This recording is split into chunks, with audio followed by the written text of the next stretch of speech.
Hello, listeners, and welcome to Bite-Sized Tales, the audio flash fiction podcast.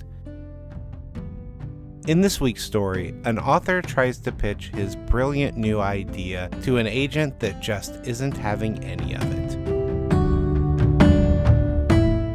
Pitch Meeting, written and read by Wayne Cole. The silence on the phone line spoke louder than anything my agent could have said. I had just pitched the idea for my latest book, and he was no doubt trying to fight the frustration to keep it out of his voice. I had not expected this conversation to be particularly pleasant, so I had decided to make it a phone call instead of traveling all the way out to see him in person like he had requested. In person, he had a way of talking me out of my passion projects, but a phone between us insulated me from his charismatic mental gymnastics. I'm sorry, Jim, I just can't sell that. Not only is no publisher going to want it, but even if I trick them into buying a book sight unseen again, the audience just doesn't exist. He really did a remarkable job of keeping his tone neutral. I do acknowledge that my agent is one of the best in the business. We both knew that if I could get him to support my idea, it would see print. Even if the publisher didn't see my vision, they wouldn't risk missing out on his. You said that about your last book, too. That would be the aforementioned book that was published sight unseen. I remember the week-long fight to get him to agree. To be honest, I think he only caved because he thought he could teach me a lesson. In the end, though, the book did come out. It found its very dedicated audience, too. It sold half as many copies as the book before it. You're shrinking your audience with these weird projects. You have 3 successful series. Why can't you just pitch me the next book in one of those? Your fans are clamoring for them. I will, but this book just wants to be written. Why couldn't he see that? Sometimes stories are just in your head, and if you don't get them out, you can't move on to something else. Then write it and put it in a drawer somewhere so you can move on to something that will sell. You know it doesn't work that way. When I write a story, it needs to get out there and find its audience. It demands to be read. This one doesn't have an audience. It won't sell. He was getting very frustrated, and his composure was finally starting to slip. The man, always in control of every conversation, was losing his cool. It does, though.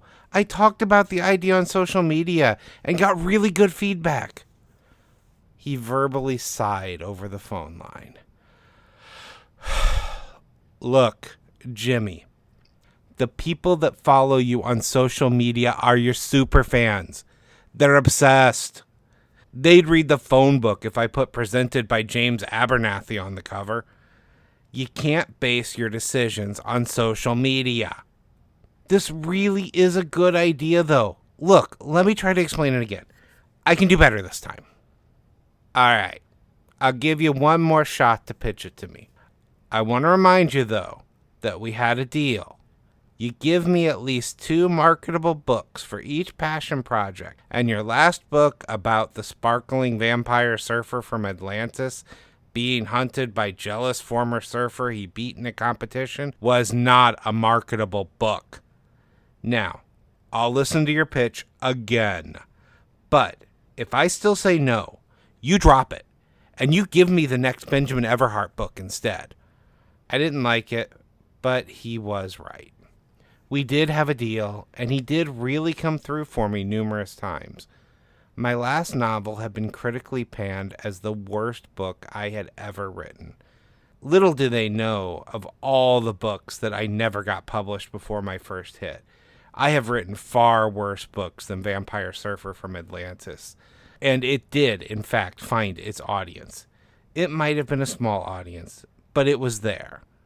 Once he agreed, my agent had put his reputation on the line to find me a publisher. I owed him, and we both knew it. Deal. Okay, here's the pitch. Born into a necromancer family, Justin Marshall is not defined by his inherited magical abilities. He's a fashion designer first, but his frustration with egotistical fashion models makes him turn to his familial abilities.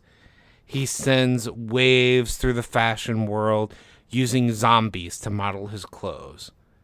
He soon has a thriving side business providing zombies for all his competitors.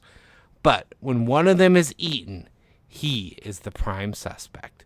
We'll call the book Killer Fashion Sense. I smiled to myself. How could that pitch not win him over? This book was as good as sold. So, it's a comedy? No! Why in the world would you think that? It's an urban fantasy mystery. A real whodunit with loads of family drama. I'm sure I'll include a few funny moments because I am me, but that's not the tone I'm going for at all. I just didn't understand why he would think comedy when I gave him such a strong concept.